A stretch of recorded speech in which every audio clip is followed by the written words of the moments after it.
Everyone, good morning. तो कैसे हैं आप सब? आई होप आप सभी लोग बहुत अच्छे होंगे और मैं भी ठीक हूँ। तो यहाँ देखिए, यहाँ पे मैं उठ गई हूँ सुबह सुबह 5 बजे ही और थोड़ा सा बाहर में फ्रेश हुई हूँ, थोड़ा सा टहली हूँ और उसके बाद यहाँ पे आकर बैठ गई हूँ पानी पीने के लिए, क्योंकि गर्मी बहुत ज़्यादा है। 2-3 दिनों से बारिश भी नहीं हो रही है, इस वजह से गर्मी बहुत ज़्यादा लग रही है। और आज ना बच्चों को मन था रोटी भुजिया ले जाने का लंच में, तो इसलिए भी मैं सुबह सुबह उठ गई हूँ। और सुबह उठने से बहुत सारा काम अच्छे से हो जाता है, सब कुछ हो जाता है और जल्दी भी हो जाता है। तो मेरा मन था कि आज मैं आप लोगों के साथ मॉर्निंग का जो भी रूटीन है, वैसे तो मेरा रूटीन बदलता रहता है बच्चों की वजह से, लेकिन फिर भी मैं कोशिश की हूँ कि आप लोगों के साथ सुबह का मॉर्निंग का जो भी रूटीन है वो शेयर करूँ। तो आज बच्चों को मन था ले जाने का रोटी भुजिया, तो मैं सोची कि चलो आज रोटी भुजिया ही बना देती हूँ। तो वही मैं लग गई थी यहाँ पे रोटी भुजिया बनाने में, और थोड़ा सा शूट करके काम करने में भी टाइम लग जाता है, क्योंकि कैमरा यहाँ से वहाँ रखो, वहाँ से वहाँ रखो, इधर उधर करो, तो इसमें भी टाइम लग जाता है। और बहुत सुबह उठ गई थी, तो मेरा भी मन कर रहा था कि मतलब मेरे मुँह में भी कुछ कुछ जाता रहे। मेरी ऐसी आदत ही है कि मतलब कुछ कुछ खाती पीती रहती हूँ तो ठीक लगता है, लेकिन ब्रश नहीं की थी तो खा तो नहीं सकती हूँ, लेकिन इतना सुबह सुबह कम से कम पानी और चाय, ये 2 चीज़ तो ले सकती हूँ। तो यहाँ देखिए, मैं गैस पे एक तरफ भुजिया चढ़ाई हुई थी और एक तरफ दूध चढ़ाई हुई थी, और उसके बाद नीचे मैं तैयारी कर रही थी चाय का कि दूध हटाऊंगी, मतलब दूध बॉईल हो जाएगा तो दूध हटाकर और चाय रख दूंगी, और उसके बाद तब तक इधर भुजिया हो जाएगा और आटा लगाऊंगी, तब तक चाय बन जाएगा, फिर चाय पीऊँगी, तब तक भुजिया बन जाएगा, और भुजिया हटाऊँगी, उसके बाद आराम से रोटी बनाऊँगी चाय पीने के बाद। और इधर चाय बनने के बाद मैं ना 2-4 आलू चढ़ा दी थी कुकर में बॉईल होने के लिए, क्योंकि शाम में मंगवाई थी हस्बैंड से ब्रेड, और मेरा सैंडविच खाने का बहुत मन कर रहा था।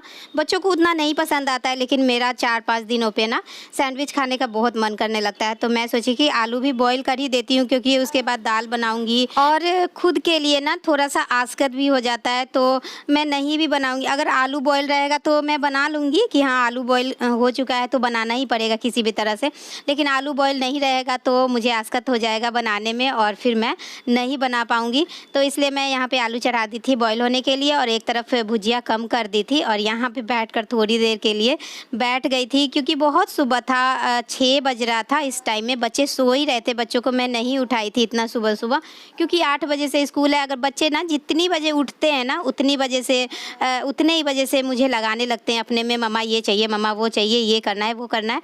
इसलिए मैं उन लोगों को छोड़ दी थी। मैं सोची कि रोटी बना लूँगी ना, उसके बाद बच्चों को उठाऊँगी, लेकिन ऐसा नहीं हुआ। जब मैं रोटी बना ही रही थी, यहाँ से आने के बाद रोटी बना ही रही थी, तब तक बाबू उठ गया। और ये देखिए, मैं चूड़ी दिखा रही हूँ कि मैं पहली बार ना ये कांच की चूड़ियाँ जो होती है, जो शीशे की चूड़ी होती है, वो मैं पहली बार पहनी हूँ शादी के बाद से, क्योंकि मैं नहीं पहनती थी।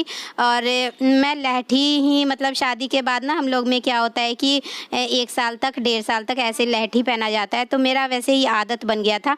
और बच्चे भी छोटे छोटे थे, इस वजह से मैं चूड़ी, कांच की चूड़ी नहीं पहनती थी, क्योंकि कहीं अगर वो मतलब फूट गया तो कहीं बच्चों को लग ना जाए, तेल लगाने में या खिलाने में, पिलाने में, खिलाने में, सुलाने में कहीं चुभ ना जाए, इसलिए मैं कांच की चूड़ियाँ नहीं पहनती थी। तो ये रखा हुआ था ड्रेसिंग टेबल में, पिछले साल से ही मेरी मम्मी ख़रीद के दी थी, तो वो मैं सोची कि चलो इस बार पहन लेती हूँ, सावन का महीना है। और यहाँ देखिए, मैं रोटी बना रही हूँ, लेकिन इसको ना इस तरह से कट कर करके बनाती हूँ, तो बच्चों को अच्छा लगता है देखने में भी और उन लोगों को खाने में भी अच्छा लगता है। तो ये भी आसान तरीका है। जैसे कि बच्चे लंच में 1 रोटी ले जाते हैं, तो इसको मैं ना चाकू से 4 टुकड़ा कर देती हूँ और उसके बाद उसको सेक देती हूँ आराम से। बच्चे तो 1 रोटी ले जाओ या फिर इसका 4 टुकड़ा ले जाओ, तो रोटी बनाकर जो तोड़ देते हैं ना, मतलब तोड़ देती हूँ, तो वो अच्छा नहीं लगता है देखने से।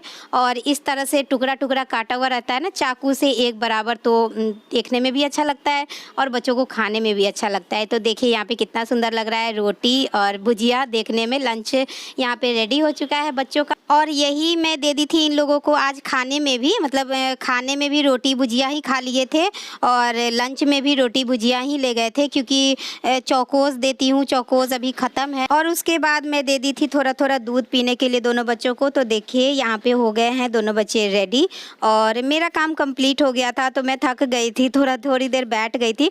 सात्विक तो फटाफट से खा लिया था, दोनों को नाश्ता दी थी, लेकिन इसका पूरा पड़ा हुआ था। और ये रोटी रोटी चावल खाने में थोड़ा सा पीछे है। पीछे क्या मतलब धीरे धीरे खाता है। मैगी, चाउमीन, पास्ता और ये सब दो, चौकोस दो तो ये फटाफट से खा लेता है, लेकिन रोटी खाने में थोड़ा सा पीछे है। तो मैं सोच रही थी कि चलो इसको बैठकर खिला ही देती हूँ, और कहीं लेट हो जाएगा इसके वजह से, खाने के चक्कर में अगर कहीं लेट हो गया तो फिर मेरा इतना सुबह उठने का क्या फ़ायदा कि मैं 4 बजे उठूँ या 5 बजे उठूँ। बच्चे लेट ही हो जाएंगे तो मेरा मतलब कोई फ़ायदा ही नहीं होगा सुबह उठने का। और इसके बाद मैं सीधा चली गई थी बच्चों को स्कूल छोड़ने के लिए, क्योंकि मोबाइल का बैटरी डाउन हो गया था। 5 बजे से पूरा शूट कर रही थी ना, तो 8 बजे तक मतलब पौने 8 बज रहा था इस टाइम में, तो पौने 8 बजे तक बैटरी भी डाउन हो गया था मोबाइल का। तो मैं मोबाइल को चार्ज में लगा दी थी और बच्चों को चली गई थी स्कूल छोड़ने के लिए। स्कूल से छोड़कर आने के बाद बच्चों को फिर से मैं लग गई अपने कामों में। यहाँ पे देखिए मैं चढ़ा रही हूँ दाल, और आज बनानी थी फिर से दाल वाली जो अरबी की सब्ज़ी थी, वो मुझे बनानी थी। तो ये रेसिपी ना मैं शेयर नहीं करने वाली हूँ आज, क्योंकि 2-4 दिन पहले ही मैं ये रेसिपी शेयर की हूँ, तो बार बार एक ही चीज़ क्या दिखाऊँ। इसीलिए मैं फटाफट से यहाँ पे खाना बना ली, चावल दाल और अरबी की सब्ज़ी। उसके बाद मुझे चूल्हा भी साफ़ करना था, बहुत ज़्यादा गंदा हो गया था। तो मैं सोची कि पहले ब्रश कर लेती हूँ, उसके बाद चूल्हा साफ़ कर लूँगी। फिर उसके बाद झाड़ू भी लगाना था छत पे, जहाँ पे बार बार पानी गिरता है ना, क्योंकि बाथरूम जो है वो बहुत ज़्यादा छोटा है और घर में पानी गिराने का कहीं भी सुविधा नहीं है। सिंक नहीं लगा हुआ है, कहीं भी बेसिन नहीं लगा हुआ है, तो आधा से ज़्यादा काम ना बच्चे यहाँ पे करते हैं, छत पे ही करते हैं। तो यहाँ देखिए मैं चूल्हा धोने के बाद इस छत को ना मतलब अच्छे से लकड़ी के झाड़ू से क्लीन कर देने से ना सारा काई जो है वो सब चला जाता है। तो मैं सोची कि इसको भी अच्छे से यहाँ से क्लीन कर देती हूँ।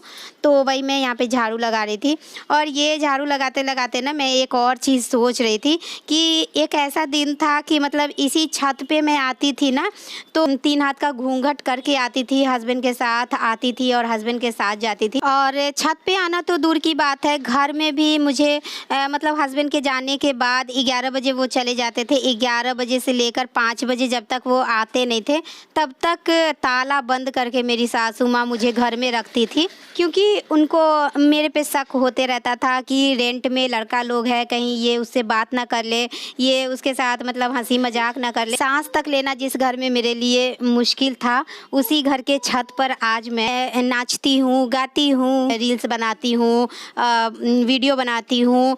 मतलब दिन पलटते ना देर नहीं लगता है। भगवान के घर में देर होता है लेकिन अंधेर नहीं होता है।